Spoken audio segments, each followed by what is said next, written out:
morning, good afternoon, good evening, all over the world. Okay, I got a show of the last couple days of some things I've been doing around the homestead. I harvested some of my broccoli, cabbage, and also some rutabagas, which was kind of cool. And then I also am going to show you a little bit about cracking some kindling. Got to process a little bit of wood so that I have something for, getting the fire started. You always got to start with some smaller pieces, and I kind of do that myself. I think at some point I'm going to do a video that goes through my whole firewood processing, from very large rounds, what I have to do to kind of break them down manually so that you can even handle them. And then I'm going to show you I've got this kinetic log splitter that then we'll take the rounds and split them into 4 or 5 pieces, and then I have an electric/hydraulic log splitter that's like a 10-ton that allows me to split some of the, let's say, quarter round pieces into smaller pieces for firewood. And also I have some construction lumber, not pressure treated stuff, but I had some wood from my property that trees that we had to cut down for the driveway and for my garden area and everything, and I had them cut up by a sawmill, and I built a shed and everything out of it, but I had leftover pieces of oak and pine. It's perfect for kindling. So anyways, on with the show. I'm out here harvesting some broccoli, and I got a problem. These stalks are so stinking big, I can't even get my pruning shears to go around them. So I guess I'm just going to be doing the jackknife routine. I thought this would go good with my steak lunch that I'm making, warming up some leftover steak. Let me see if I can cut this with my jackknife. I may have to go get my hedge clippers, or the, I forget what you call it, for pruning clipper for like big branches and stuff. By the way, you can probably tell I'm not a full-blown gardener, but I'm trying to learn, and I realized later that you can kind of just break these off, but I did use my jackknife kind of get it started, and you just break it off, so I didn't need to get out the chainsaw and cut these off. Yuck yuck. But anyways, hey, I don't claim to be an expert, I'm just learning, but it looks like I get great results here. So anyways, back to the show. I got 6 heads of broccoli. This is actually a pretty big container, so that's not bad. And I pulled out 1 cabbage. I don't know if that was mature or not, but some of these are getting eaten alive, so I've got to come out here and go ahead and pull out what I can, because I haven't been keeping up. I'm terrible with the cabbage. Something gets in here, and I mean, before you even realize it, it's destroyed it. Some of these never really grew heads. Like this one, this really didn't have it, so maybe I didn't have enough fertilizer, but out of this whole bed I may have 2 heads of cabbage. I can get something. I also need to pull some of these rutabagas up to see what they look like.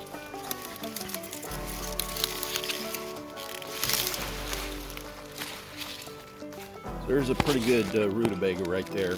I think I'll go ahead and harvest all these today.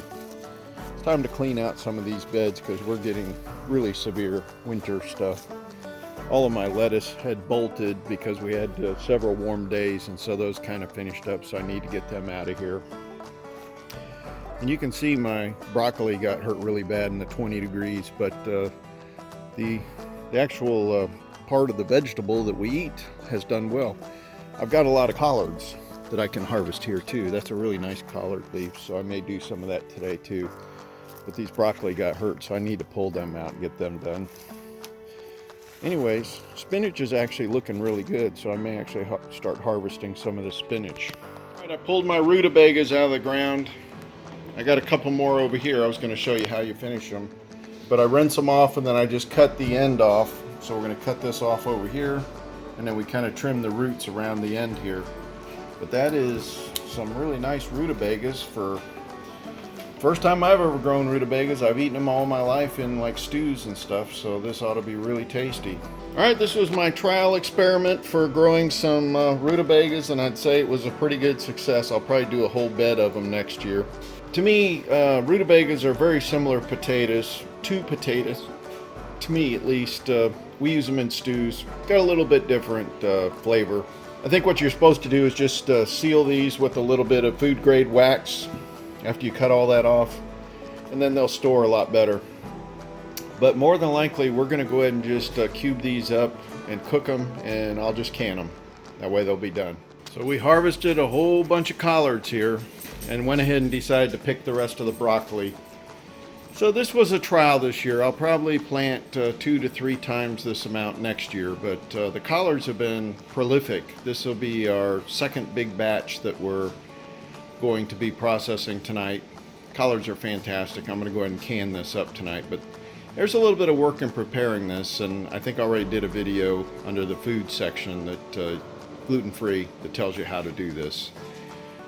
Alright, so I got a little leftover steak and I got some broccoli right from my garden. Just picked it just now. I'm going to throw this in the microwave, and then I'm going to throw a little butter on the...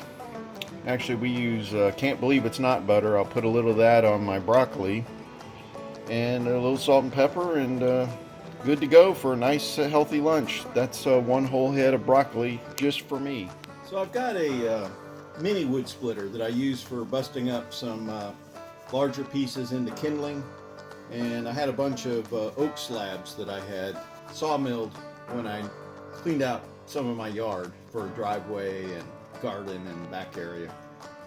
And so this is really handy. In fact, this one, when I have some smaller rounds, I've got a 4-way splitter on here, so this is really nice to be able to do that. But I'm just trying to bust these down like these size, just bust them in half, and that makes it really nice for early in the morning when you just need a few pieces. But this is an electric one. I have another one that's gasoline, that's a kinetic log splitter, so it has a big flywheel, and that thing's pretty exciting. I'll be doing some wood later as well to do that, but I wanted to show you this. This is something anybody can get. This was something like a 10-ton. I don't even think they make this anymore. I bought this several years ago. I like it.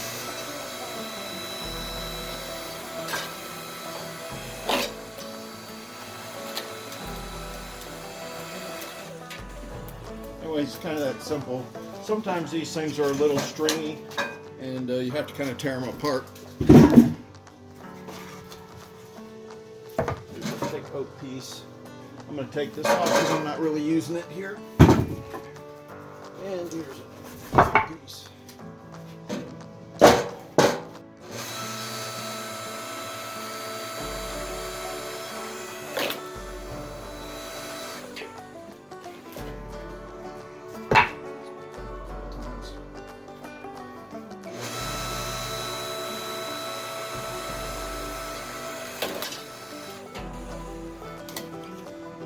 Makes quick work of this stuff.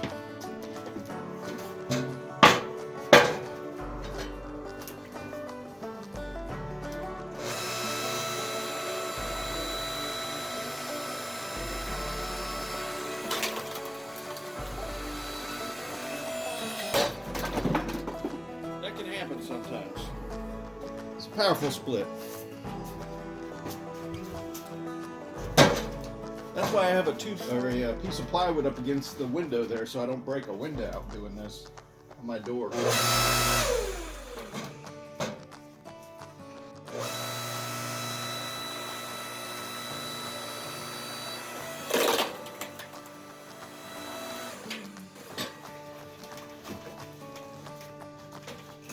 There's a string. Some of this is red oak. It can be a little stringy.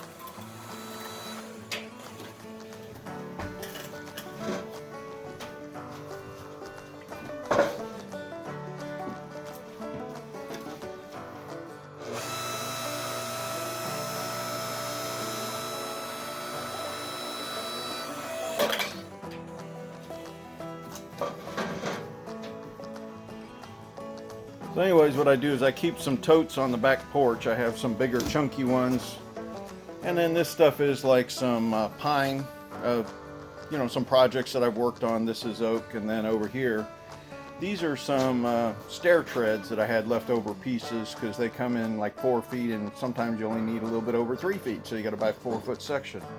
So I bust them up into smaller pieces.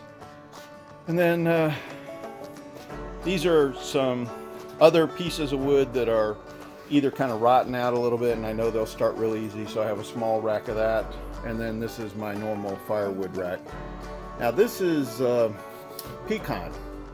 I got a whole bunch of pecan here, and on the front I have some oak. This stuff is been rained on a little bit, so what I do is I put the dry oak that I have up on my front porch, I use that to get the fire going real good, and then I'll throw this on top, and then it'll end up burning all night, keep a nice constant temperature.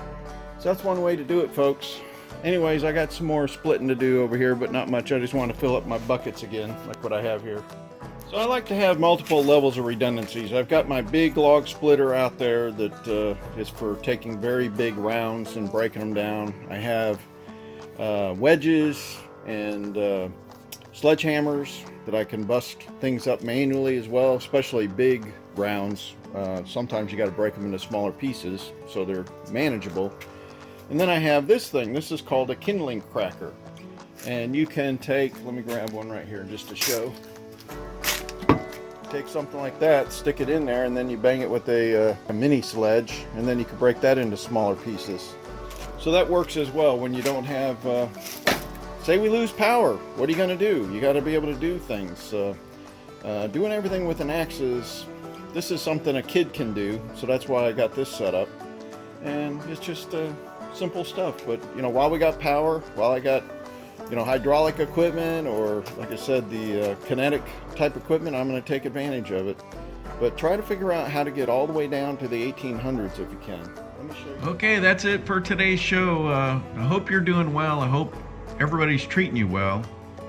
Remember, do the best you can. God bless.